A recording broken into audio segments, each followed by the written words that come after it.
Today we celebrate the birthday of the Reverend Dr. Martin Luther King Jr. Started the day off with an email from one of our viewers, sent me this article from the LA Times, who reminded us that we still have a long way to go. That's the message in all the African American churches around the country. The LA Times tells us that the day before the Reverend Dr. Martin Luther King Jr. Day is the busiest day in black churches except for Christmas. So on this day, in this church in LA, they interviewed an old dude. He said, yeah, when I was a young man, I knew a guy who knew a guy who knew a guy who had a brother whose sister was married to a dude who knew a guy that was actually beat up by some white people. That's why I'm all pissed off. And another guy said, yeah, it happened to me too when I was a boy. Yeah, I had to walk in Texas. When I was a kid, one time there was a bunch of white people coming my way, and when I was 5 years old, I had to move off the sidewalk to let them pass. Then another woman spoke up with her tale of incredible racial discrimination and hostility by reminding people that white people and Asian people and Eskimos and Amish and other people, they're always coming up to her and telling her how well-spoken she is. We all know what that means. But everybody celebrates the Reverend Dr. Martin Luther King Jr. Day in different ways. In Los Angeles, a bunch of people on a party bus. If this sounds familiar, it should. It's the third time it's happened in the last year in that part of the world. Large party bus pulls into a 7-Eleven. They loot the place, beat the piss out of the clerk.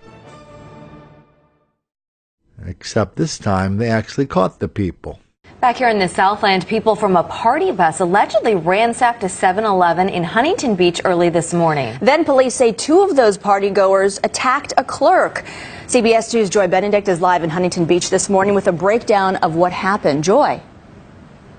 Yeah, it was a very frightening situation for the clerk who was inside the store. Believe it or not, he is still inside the store finishing up his shift that doesn't end for another hour. But it happened here behind us at this 7-Eleven. We're right here on the PCH. That's where investigators say the party bus pulled up. But I want to show you some video from just after midnight. This is when police first pulled over the party bus. It was carrying a few dozen people, possibly more than 30. They detained them all until they could figure out exactly who they believe attempted to steal stuff from the store. They still do have two young men in custody, we're told, in their early 20s. But the store clerk, I just spoke with him. He says he was just sitting here doing his job. It was just before midnight, and this big mob of people came into the store. He said he wasn't sure what to do. He felt like a lot of them were trying to steal and ransack the store.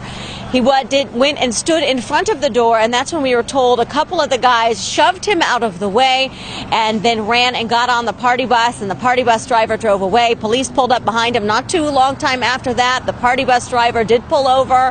He did everything that he was asked to do, and that's when police went ahead with the help of a whole bunch of other officers from the area, detained every single person on that bus.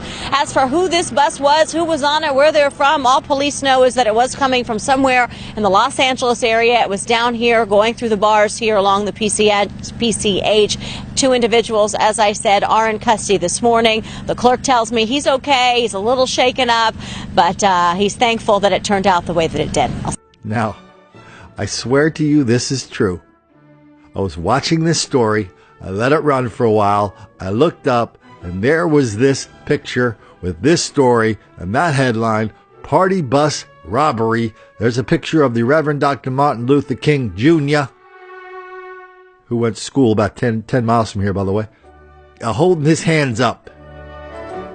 I don't even know how we can interpret that hand holding up to what it means, but I'll let you figure it out. You know, if that story sounds familiar, maybe it sounds like something that happened in the almost exact same part of the world, almost on the exact same day last year. Good evening, guys. One 7-Eleven employee talked to put the total amount of things stolen from their store at around $1,000, okay? $1,000 worth of sodas, chips, beer, and pretty much anything else you can think of taken from the 7-Eleven store.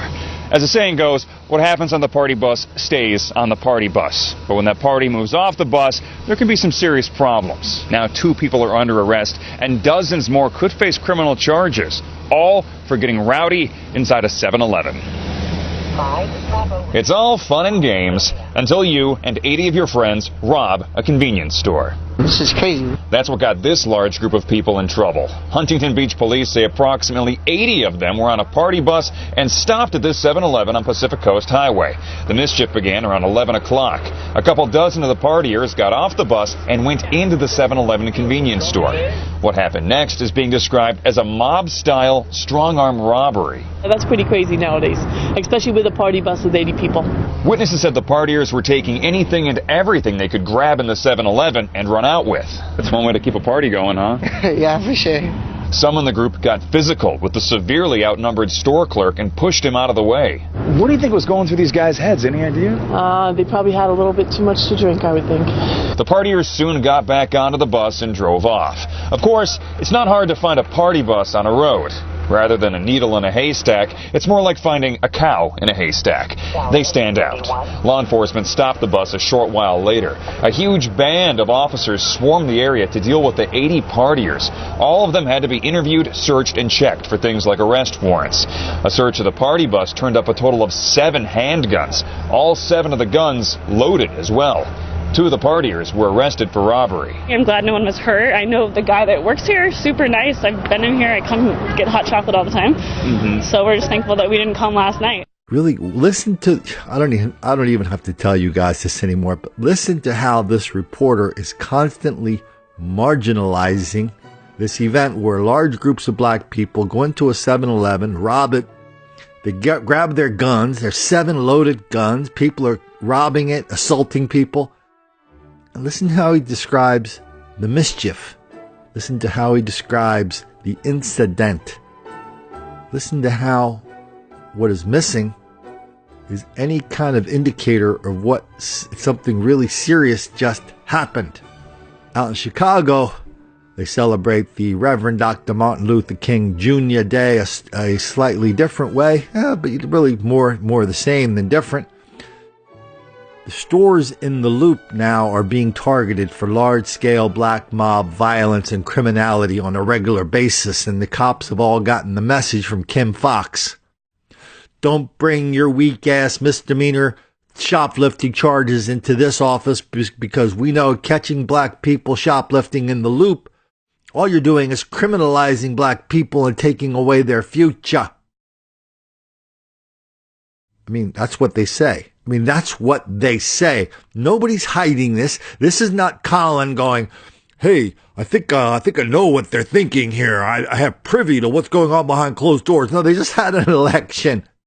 That's what they say. Because the cops up there are really, they're really shocked, stunned, surprised, unhappy that this, the Loop used to be part of the area right in Chicago.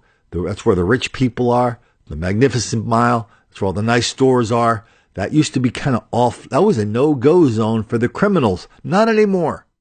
Black criminality is a regular feature of life in the Loop.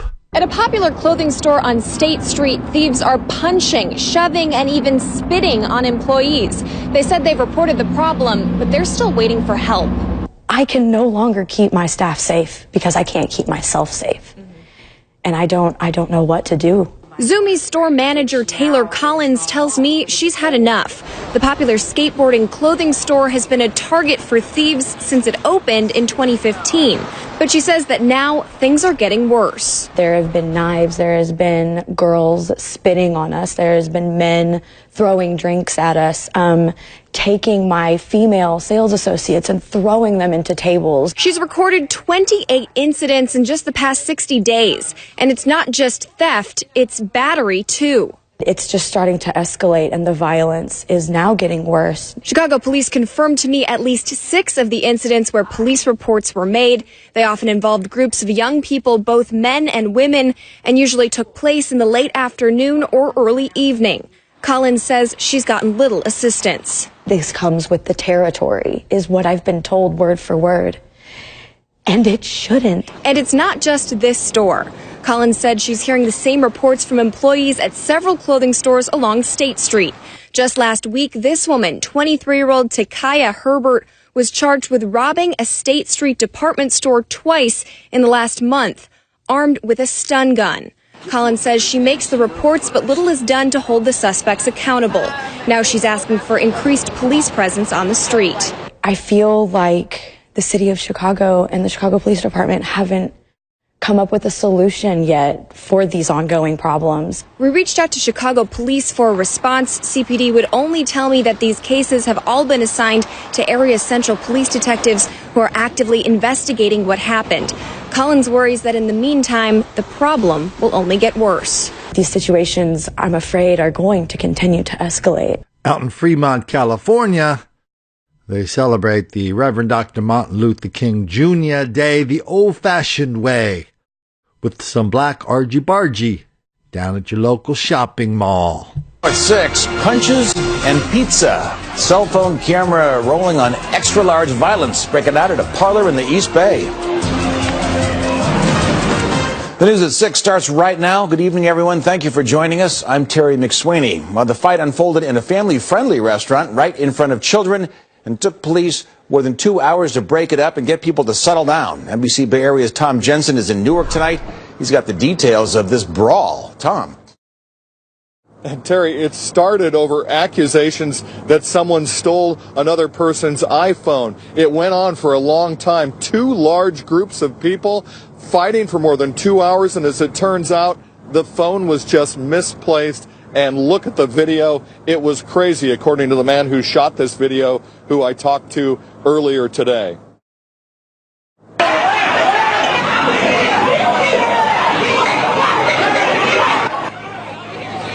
That's what went down, pushing, shoving, name-calling, and then blows at about 9 o'clock last night. 2 large groups of people. You could see people coming out of there that were obviously hurt. A melee in middle of this crowd where there was children all around them. People running from the arcade area to get out of the way. It took a couple of hours for police to get it out of control. Newark PD is so small, they had to call in Fremont PD, and it still took that long time. One person who's been coming here for a long time tells us she'll keep bringing her kids and family here, but she wishes people would just chill out. But to do this in front of a whole bunch of little kids, it makes you want to keep your kids at home. Keep the kids at home. She says she's not going to, as I said, but what's crazier, according to the man who shot that video, it was a good Samaritan who had actually found the misplaced phone and turned it in before this melee even broke out. So it was in lost and found, the phone was, for more than 2 hours while police tried to break it up. A lesson here, go check lost and found first. Don't make accusations. Down in Miami, they celebrate the Reverend Dr. Martin Luther King Jr. Day in a different way, a way that one local media outlet calls a holiday ritual. Hundreds and hundreds of black people with a couple of Hispanic and white stragglers get on their motorcycles, many of which we will learn in this story, many of which are stolen and unregistered. And they just ride the streets of Miami, breaking every traffic law you can imagine. I mean, listen, I'm not going to be the nervous Nelly here to go, oh, they're breaking all the traffic laws, they're putting all the people in danger. Yeah, but that's what's happening. Now that is a black thing. It's been a black thing for a long time. These things happen all over the country. In Miami, they chose I gotta get the title right. They chose the Reverend Dr. Martin Luther King Jr. Day to make it an annual thing. I mean, that's more popular than going to church on that day, apparently. Also tonight, a dangerous ride all across South Florida. They call it bikes up, guns down. But for drivers caught up in this, they were not getting that message. Here's an inside look from the ground of what drivers were caught in as dozens and dozens of motorcycles and all-terrain vehicles crisscrossed a number of roads and highways. This is the second year this movement has taken its message to the streets on Dr. King's holiday. And we have live team coverage tonight. Local 10's Carlos Suarez with the police plan and response to the protest. And we begin with Andrew Perez live in Hollywood with a first-hand look from the air and from the ground. Andrew. Yeah, well, firsthand is right. Tonight I'm speaking purely as a driver at this point because we were caught up in the middle of all of this at several points, including once here along Hollywood Boulevard behind me. This ride ended in several arrests and injuries. Right off the pages of a Hollywood script, we saw wheelies, selfies. These bikes and ATVs totally took over. The demonstration on wheels, part of the Bikes Up, Guns Down movement, a nationwide anti-violence rally. Not all on the road were here for that reason. But why are you guys doing this? Why? Because we like it. Others, however, say it was to honor the life of Dr. Martin Luther King Jr. Everybody just come together, bikes up, guns down. But you don't think this is dangerous? We don't do it dangerously. We stay away from all the cars. As soon as you see us, we're going as fast as you see us. Not true, though, say officers who were better prepared for this event. The second year this has happened. It started around 4 p.m. in Miami Gardens and Northwest Dade. Then went right up into Broward County for most of the evening, through major intersections and even small neighborhoods. Bikers were seen going against traffic, popping wheelies north on I-95. This biker even seen going after a car who was caught up in the middle and kept on going. The direction kept changing, the group seemingly scattered. Bikers from across the state and the country gathered to make this massive ride happen. Many say they're not trying to hurt anyone. Instead, they do it to spread a message of peace. And authorities are saying all the chaos that went on today kind of overshadowed that message. That's what we've heard time and again today. We've also learned of at least 2 serious injuries as a result of this ride. We're live tonight in Hollywood. I'm Andrew Perez, Local 10 News. Andrew, thanks. And from Andrew, let's check in with Local 10's Carlos Suarez, who spoke with police about what was and was not done to enforce the laws of the road. Carlos.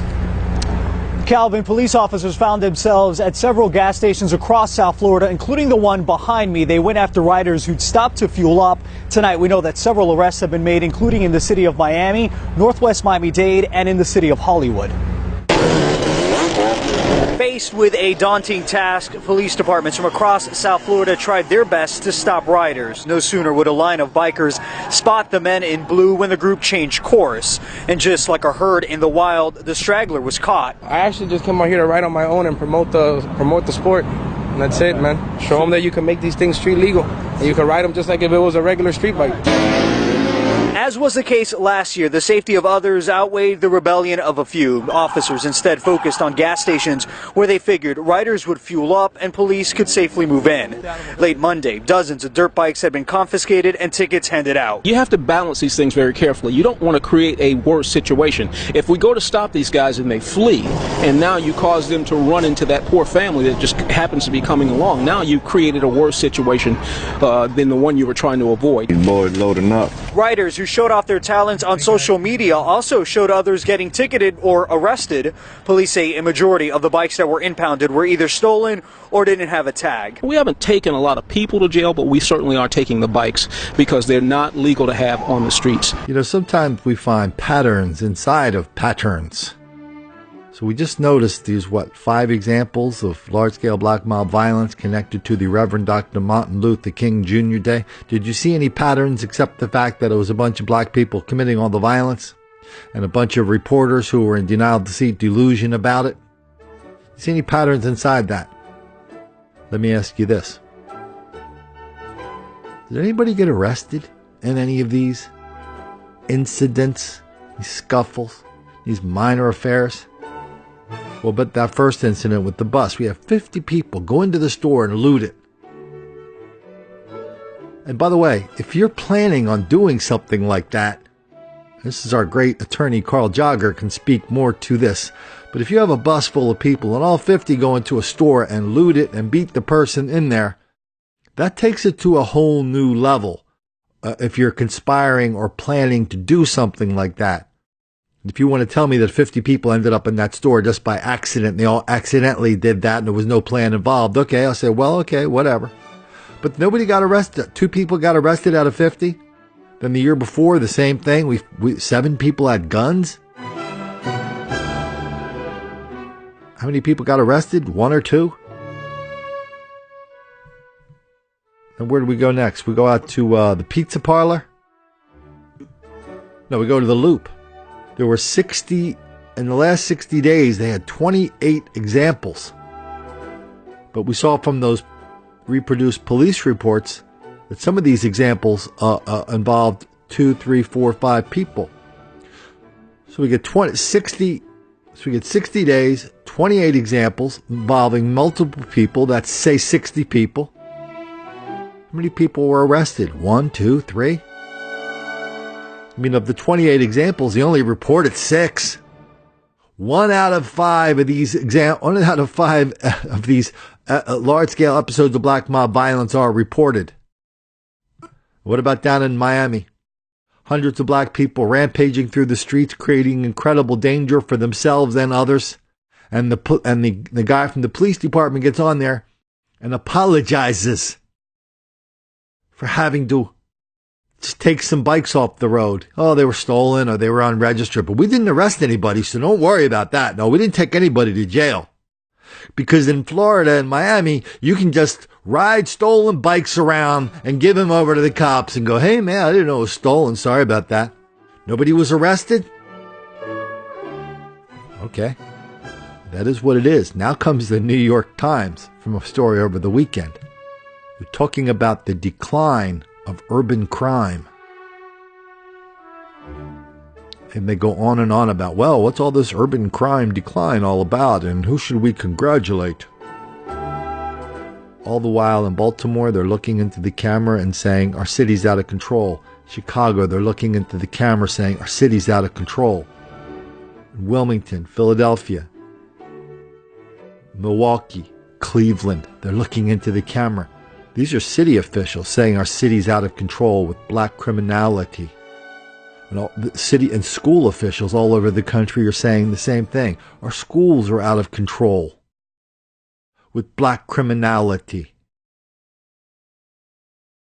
Here comes the New York Times with this long article on the decline of urban crime.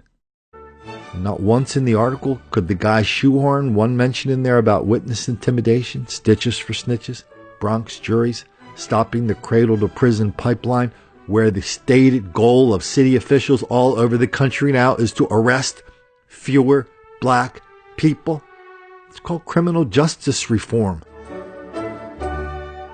Arrest fewer black people. And a year from now, we dance around with our arms in the air going, hey, we arrested a lot fewer people. Well, you could, if you fired all the cops, you could take your arrests down to 0. Cops go on strike, crime drops to 0 because there's nobody filling out crime reports. This is the new mantra of the people people in denial, deceit, and delusion. Colin, crime's down. What's the matter with you? And for all those places where citizens are going, I don't know about that, man. We've never had that happening around here before. Well, don't worry about that, Colin. You're a bad person for noticing. So just keep reading the New York Times when they tell us everything that you're reporting, all those city officials, all those school board officials, all those parents, all those victims, all those witnesses, all those neighbors. Just keep ignoring them when they tell you this has never happened around here before, but it's happening a lot now. Keep ignoring them, because if you do, that's the best of all possible outcomes, because that's guaranteed not to make the black kids angry.